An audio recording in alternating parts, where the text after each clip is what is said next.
My name is Grant, and you are looking at a 2023 C8 Corvette. This one is equipped with the Z51 package, so this one will pretty much have all the goodies that you can get with the C8. And today I'm just going to be giving an overview of what they've done with the exterior, the interior, the performance, the mechanics, pretty much everything about the car that you need to know. So first and foremost, kind of the obvious thing about the C8 that everyone's raving about is that it is now mid-engine. The Corvette has always been front-engine, rear-wheel drive. This configuration is still rear-wheel drive. However, the engine has been moved back here to behind the passenger and driver seats. So basically what this means is more traction and more speed at lower horsepower. This engine is equipped with this car is equipped with the LT2 6.2 liter V8 engine that produces 495 horsepower. Now, this is just slightly above what the C7 Stingray produced at a 455 horsepower rating with the LT1 engine, but this extra 50 horsepower makes a very large difference, as now the car can effectively put it down and the weight of the car has overall been reduced. So from this engine, driving these rear wheels, we now get a 2.8 to 2.90 to 60 on this car, making it significantly faster than the previous generation, which sat anywhere between 3.3 to 3.7 seconds based on the trim.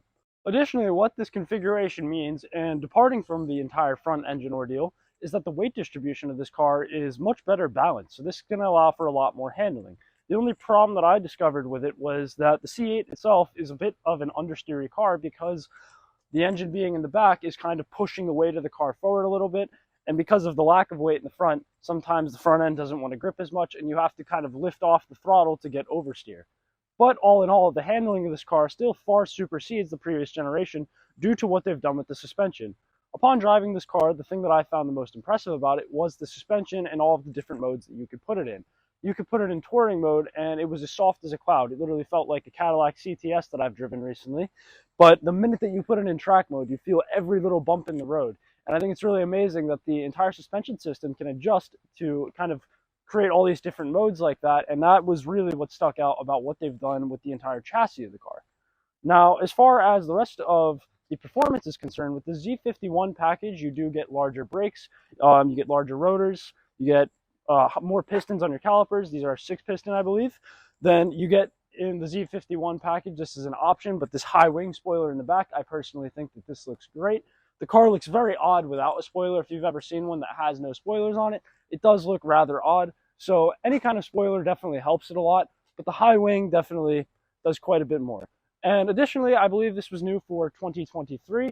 The headlights and kind of the front end has had a slight bit of tweaking done to it, mainly in the headlight area. Instead of these backing and these casings being more of the chrome or light gray tone, they are pretty much blacked out now.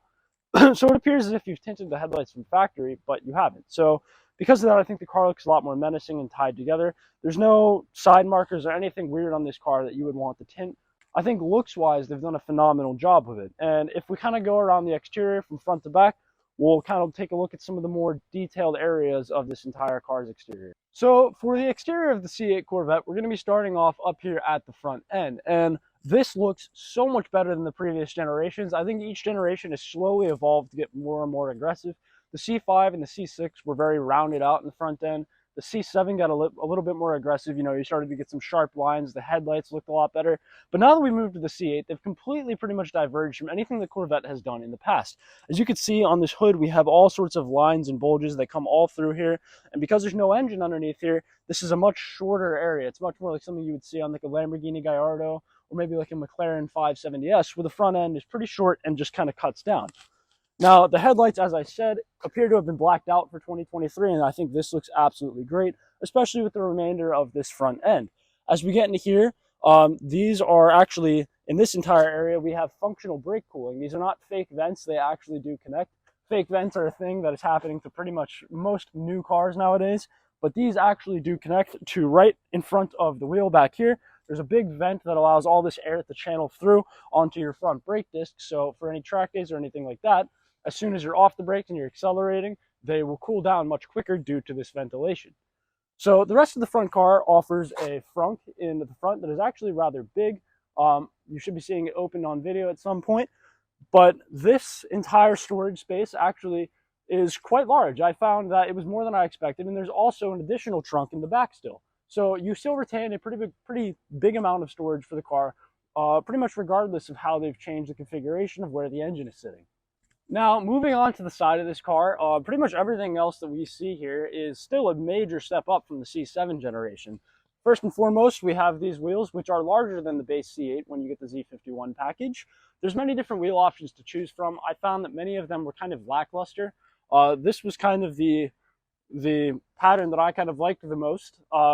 However, you can always get aftermarket wheels. This car, actually, the owner has a pair of Vossens on the way. They're going to put some Vossen HF5s on these. They're going to be like kind of a dark bronze. I think it'll look great.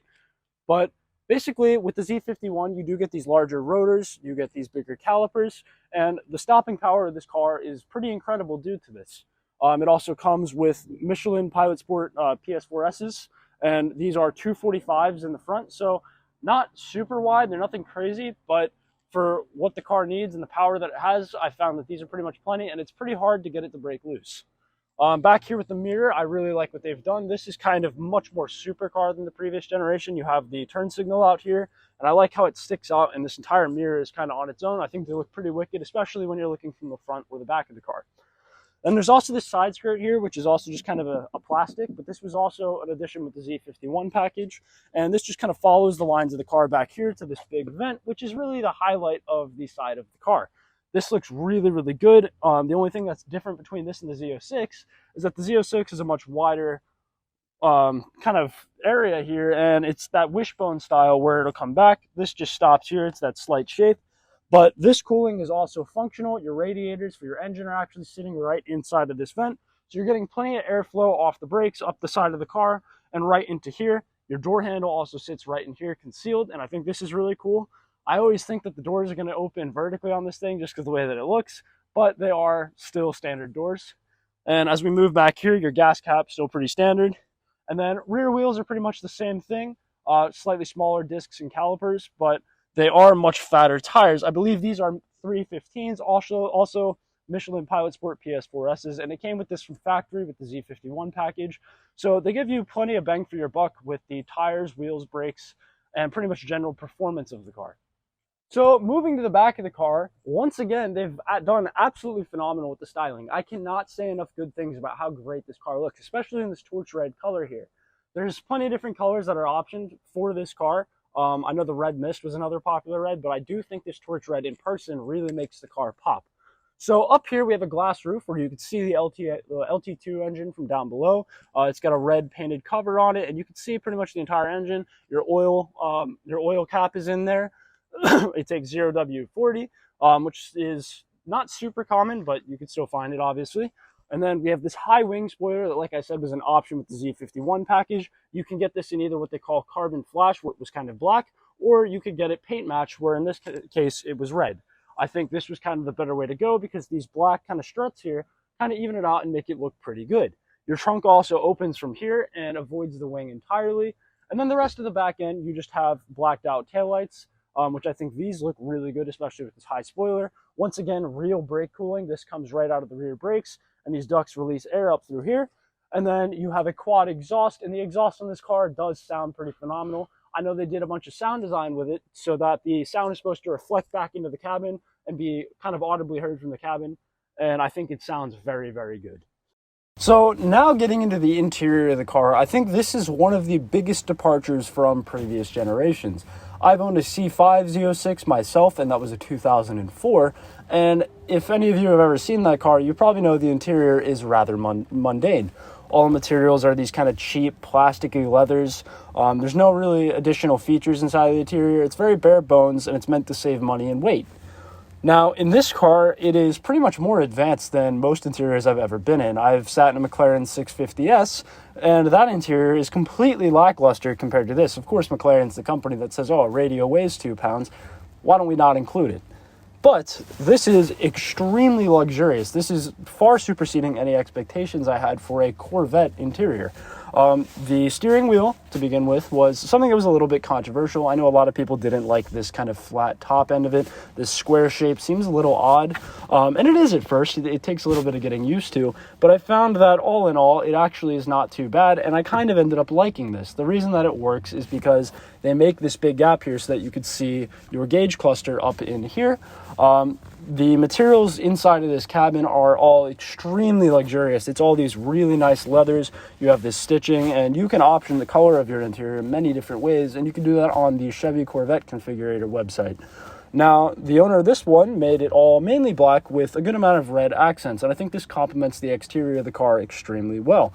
There's red stitching pretty much everywhere that the eye can see. Its standard comes with Bose speakers, so the speakers in this car are very high quality. The paddles feel very good. They are like an actual metal. I believe there's some kind of aluminum, but the click of them feels very good. It's very engaging. The pedals, obviously there's no clutch pedal in the C8. They did away with the manual transmission, which was another thing that was once again controversial. Myself actually initially disagreed with this choice and was kind of upset that they weren't offering it. But once you experience the DCT in this car, you will quickly change your mind on that. This is a transmission that is nearly as fast as a Porsche PDK. I wouldn't go as far as to say that it is as fast, but it's nearing those levels. It is incredibly quick, extremely responsive, and the electronic throttle control in this car is pretty much the same. It's a floor-mounted throttle pedal, which is pretty standard for any kind of Chevy vehicles beyond like 2014, 2015, but it is extremely responsive. The throttle response is very linear. It's pretty much instantaneous, and the power delivery of this car is very linear and predictable as well. Now, the rest of this gauge cluster, there's many different modes that you can put it in, and based on that, it'll show you all sorts of different things. And it's pretty much all housed in this screen and this screen right here. But with those two things alone, you could have pretty much all the information on the car you could ever want. You could have tire temperatures, all sorts of stuff. You can time your 0 to 60, quarter mile, anything of that sort. Moving on to the rest of the infotainment right here, this is also where your cameras will pop up.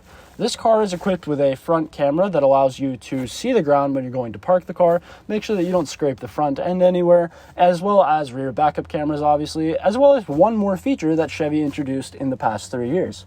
Your rear view mirror can actually be converted to be a camera. There's a small camera on the back of the engine cover that looks backwards because visibility might be a little bit better that way as opposed to a typical rear view mirror. Now, speaking of visibility, it's actually pretty decent in here. Moving forward, it's not that bad. It's actually better than a Camaro, believe it or not, but I guess that's not that hard to do. But looking behind, it is pretty awful, so that feature does tend to come in handy. Now, moving on to kind of the center console here, this looks pretty much exactly like a Lamborghini Huracan, which I find kind of funny as far as where you're selecting what gear you're in and everything like that. You can also change your mode right here with this knob. And then all of the normal controls that you would see on like a radio are all housed down this strip right here, with all of your driver controls up at the top and all of your passenger controls nearing the bottom of this row of controls. It's a little bit weird at first and it takes some getting used to, but one thing that you'll notice is that this cabin caters very much to the driver. As a driver, you feel like the car is really catering to you and like everything is kind of focused in your direction. So it all wraps around the driver and it's a very engaging driving experience. The only downside to this is as the passenger, you kind of feel completely left out. There's very little on that side of the cabin, and as a result, it's kind of barren over there. Now, the only last thing that I want to touch on with this interior before we move on to some of the performance aspects of this car is the seats. Now, the seats you can get in many different options. These are the GT2 bucket seats that I am sitting in. They are a very good mix of both comfortable and, track oriented. If I were to take this car to the track, you are extremely held in. There's very little room to move. The seats feel really good. They look great. Once again, these are optioned in the same black and red. They're carbon fiber all up into the top with a really nice headrest. So they're extremely comfortable. And like I said, one thing that was awesome about this car is that the suspension can go from a complete cloud to feeling every little bump in the entire road. So with that being said, the seats are much of the same. If you are going on a long road trip and you set the suspension to soft, these seats can be plenty comfortable and you won't have any problems taking this on a long road trip. If you take it to the track, they'll have no problem holding you in either. So it's kind of the best of both worlds. I've heard the GT3 seats hold you in even more, but if this is a car that you're going to be daily driving or, driving on the street more frequently than the track, the GT2s are probably sufficient. The only other thing that I wanted to talk about with these seats is that they're 8-way adjustable. This includes many different adjustabilities. You can actually change even how wide or narrow the bolsters go. That was something that I've pretty much never seen before. But there are many different ways that you can adjust these seats. You can bring the lumbar in and out. You can bring the bolsters in and out. So pretty much however your build is, this car can cater to, and these seats can kind of find a way to be comfortable to pretty much anybody. So I think they did a really good job with them. And pretty much other than that, that's about it for the cabin. It's not overly complex. There's not a ton in here, but what they've done in here is really nice, and I have pretty much no complaints with it. You do have 2 cup holders in the middle, as well as a pretty nice storage space right behind it. So storage is plentiful. There's also storage inside of the doors. So I don't really have any complaints with the cabin, and I think they did a really nice job. All right, so now just taking the car for a little drive. I'm just going to talk a little bit about how it drives, how it feels, how it performs, just kind of the basics of what they've accomplished with this chassis and the performance upgrades over the previous generations. So once again, touching on to the suspension, this is due to the magnetic ride control system that these cars are equipped with. I can change this mode right here from track to sport to touring, and based on that, the ride will either really stiffen up where you can feel every little bump and undulation in the road, or it will soften up to the point where it feels like you're pretty much in a Cadillac CTS. Additionally, moving into the transmission here, I could have it in manual mode where I could use these paddles to shift it, or you could have it shift itself. It seems to shift itself pretty good, but it's a lot more engaging to use the paddles. The paddles feel really good, it's extremely responsive, and the transmission is absolutely lightning quick. The steering is very accurate, very precise, a little bit dead on feedback, but it feels really, really good overall, and you pretty much just think the car around the corner. The steering and the suspension on this car are so good that you don't even really need to think about what you're doing with it. It pretty much will just make it happen itself. Now, the steering feel is a little bit heavy. The wheel takes a bit of effort to turn in, and that's really just a preference thing. It comes down to whether you like that or not. I personally kind of prefer it a little bit heavier. Some people might like it, some might not. But all in all, the steering in this car is pretty incredible and feels quite good. Now, this transmission, once again, has 8 gears. So for highway driving, right now I'm doing 70 miles per hour. This is roughly a highway speed, and the RPMs will drop down to basically nothing, and this is what will give you the really good highway gas mileage. Corvette's always done a very good job with this. They've always had their highest gear be extremely tall to drop the RPMs at highway speeds, and it makes for a very comfortable and quiet highway ride. There's no kind of drone, even though the engine is right behind me, but when you want to hear it, if you downshift and accelerate, it'll be there and give you plenty of sound in the cabin due to the exhaust design that makes the sound reverberate back up into here. Looking at the dash here, you have pretty much all of the information that you would need, and as I go to change the mode, you can change it to multiple different modes. This is Tour. If I change it here, it's Sport. The suspension instantly stiffens up and the entire display changes. It looks quite different, and it'll show things like G-force, oil temperature, more performance-oriented things, as these are things that you might care about when you enter these modes. So it'll change what information is displayed based on what mode you're in, and I think that interactive display is a pretty good design by Chevy. If I go here in the track mode, you'll see it'll change even more, and once again give me even more performance-oriented things about the car. And along with this, the suspension, the steering, and everything will stiffen up and change. Even the exhaust will get significantly louder, as you can hear.